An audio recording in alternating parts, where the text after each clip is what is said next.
Hey everyone, today I'm going to show you how to clear your call history on the Signal app. So let's get started with this quick tutorial.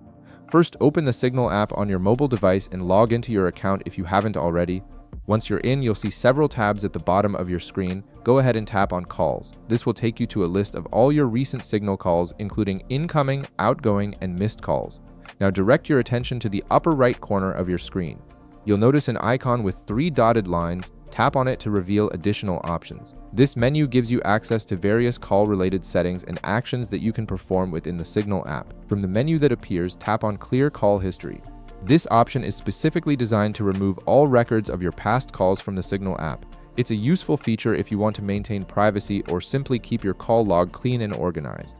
After you tap on Clear Call History, a confirmation prompt will appear on your screen. This is Signal's way of making sure you really want to delete your call history, as this action cannot be undone. To proceed and permanently clear all your call records, tap OK, and that's it.